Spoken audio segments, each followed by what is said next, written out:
Hi, this is Raj from MR Sportscars. In this diary of a Porsche Specialist, I'm going to show you the differences between what I have here, which is a 997 Targa 4S and a 997 Carrera 4S Convertible. Essentially, there's a lot of similarities because basically the Targa 4S has the convertible body shell, so it ends sort of here, and then has a Targa metal frame with glass panels on the top and also a different screen to a Coupe. Unfortunately, I don't have a Coupe here in stock at the moment to show you, but I do have a convertible. So here's the convertible 4S as well. So I'll just show you quickly the rear. So you can see it's got that iconic red stripe. It's a wide body because it has the slightly wider rear bumper, so you have a little bit of a lip outside of this light, and that's a good way to tell whether a 997 Gen 1 or Gen 2 is the wide body, does it have that extra lip of additional plastic off the bumper. So here's a 4S Carrera. I mean, this lid is obviously different because that bit comes up and the roof comes down. Let me just show you that on the key.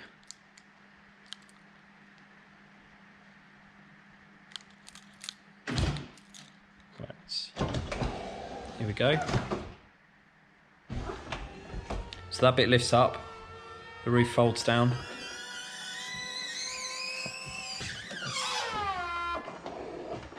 Then that pushes back down.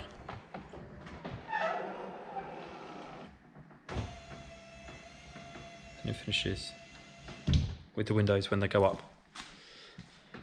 So obviously you've got the open air driving experience there with the convertible. Fabric roof folds away nicely and you get a lovely rear end, all open to the outside. With the Targa, you still always have this white area here. This is different to the 997 Gen 2 Coupe in that it has a silver chrome there. That is unique to the Targas.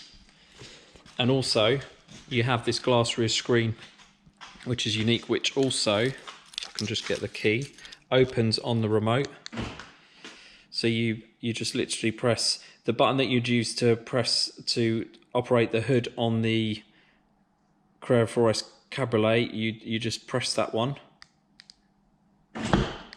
There we go, that popped up, and then you just literally grab the edge and it opens. So basically you have this area here which normally you wouldn't be able to use in a coupe. It's too hard to get to.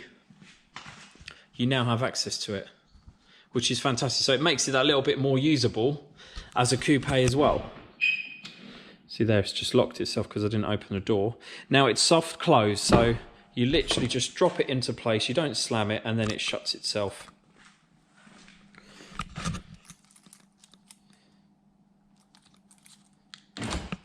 Open it again. Now from the inside, you can see you have a lot of glass because you have that whole rear, then you have a brake there, but then you have the glass there, and then just a small bit at the front there above the windscreen. So even with it shut, it's a different experience to the coupe because you have more light coming in. And I'll just show you the difference of the controls now. So on the Targa 4S, you have two controls there. One is for lowering and raising the glass roof in the middle, and also one is for a sun blind, which was optional. So on this one, let me just put it in so you can see. For the weekend, right? I could be calling you. Right. So let me operate the blind. So that's all electric. Just comes across. If it's too sunny, you can leave the car like that, and it will just keep it a bit cooler if there's too much sun coming in. Otherwise, you can open it very quickly. Now the other button operates the glass roof, which stows within the rear. So there we go, it's opening now. Just do it from the top as well. So you can see it folds into the rear section so it doesn't protrude out of the car. But now you've got a big open section of the roof. And from the top. Now it has this wind deflector that comes up, which just stops it from buffeting in the car with that open. So you can go at motorway speeds with that open, it's not a problem. And you can see it has that rear screen stowed within. And it's just there. So you sort of get the semi open air experience compared to the convertible. And those controls I'll show you in the Cabriolet. I got the key, yeah.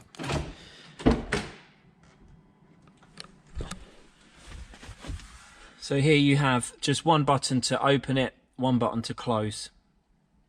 But I'll do it from the remote again. Here we go.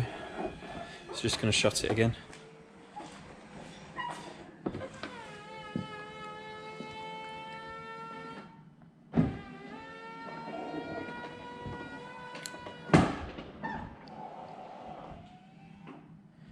And on the convertible you do have a glass rear screen, but it is a smaller aperture than that whole big glass area on the Targa 4S. Now one thing that is a slight disadvantage to the Coupe is when that is open, yes it's great because you have all of that open air, but looking through the rear view mirror, that back view out of the rear of the car is quite compromised from having two screens piled on top of each other. So they sort of reflect between each other, and they also, because they're tinted, it doubles the tint. So it's quite dark viewing out of there. So you do have to rely on your rear view mirrors on the doors rather than relying on that view through the car. And then closing that is using that same button but pushing it the other way. And then basically it just pops up back into place. That's it, all done. So that's how it operates on the Targa. On the outside you have a black plastic edge on the front. You have like sort of like piano black, I'd call it actually, plastic all the way round. You have this join here. So it is a different look to the Coupe. Like I said, unfortunately I don't have one here to compare it to, but you do, it does look different, especially in this white with black and red leather combination. It does look different to the Coupe because it has that black area above. A little bit like this CSL M3 actually, except that's carbon, not glass. But you can see it has that same sort of feel of it looking that little bit more sportier, I'd say actually.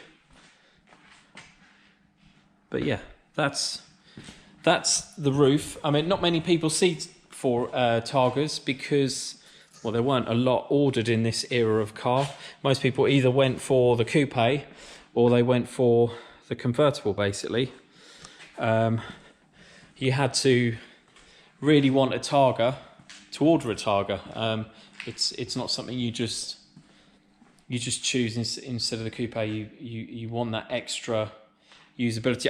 I don't think they sold the added practicality of this rear opening hatch enough, because it does make a big difference to if you've got some shopping bags and things. You can have them in there as well as in the front boot, and it's very easy to operate. Obviously, the other thing to be aware of with the Targa 4S is the complexity of that system over and above a Coupe is something to be factored in. Make sure it works completely properly as I've just shown you there.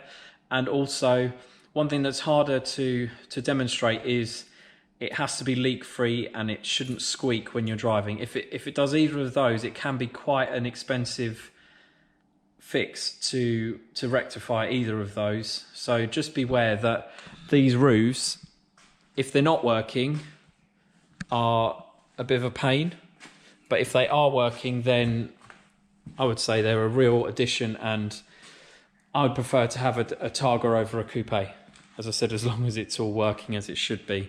So there you have it. This is a Targa 4S.